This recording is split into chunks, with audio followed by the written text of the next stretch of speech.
Welcome back to Sunday Agenda. The left-wing media once again showing its obvious bias, from not covering the southern border to not covering important developments with several members on Capitol Hill.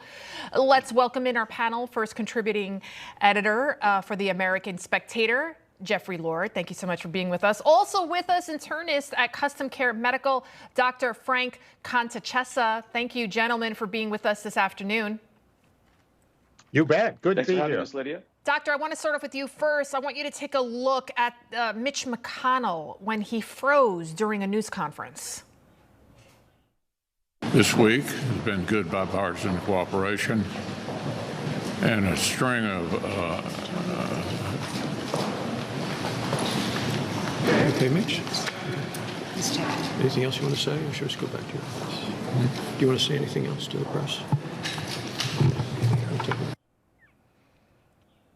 You know, my heart broke there a little bit. I feel bad for anyone suffering some sort of medical episode.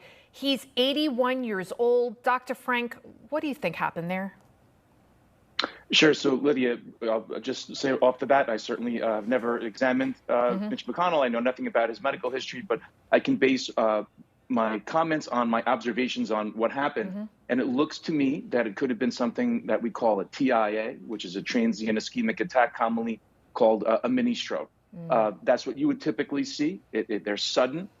The transient part means it comes and goes quickly, and they're often left with no deficits afterwards. And that's what it looked like to me. It could have also been a type of seizure, like a petit mal seizure, which is not the typical contracting seizure that we picture when we see in the movies.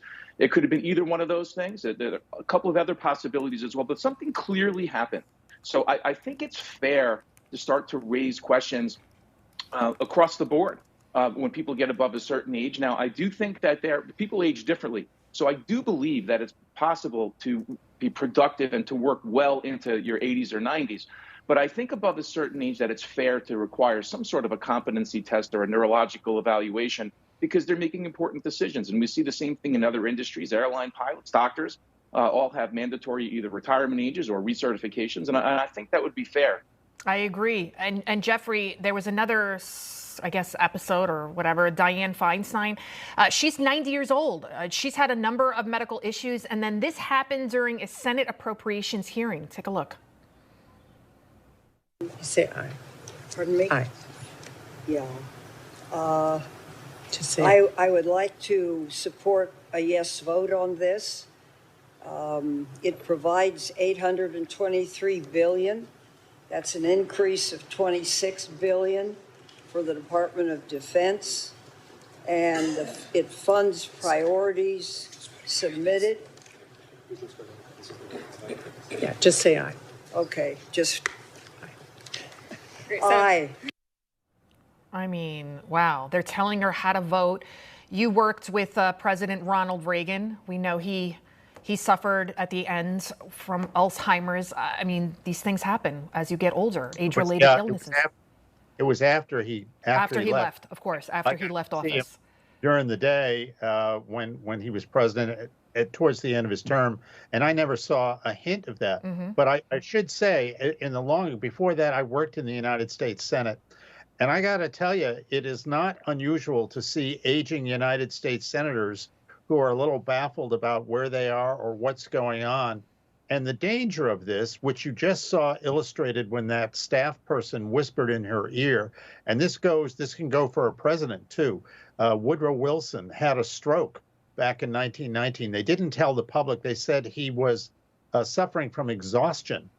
And what the country didn't know was that Mrs. Wilson was making the decisions for President Wilson, and the country had no idea at the time.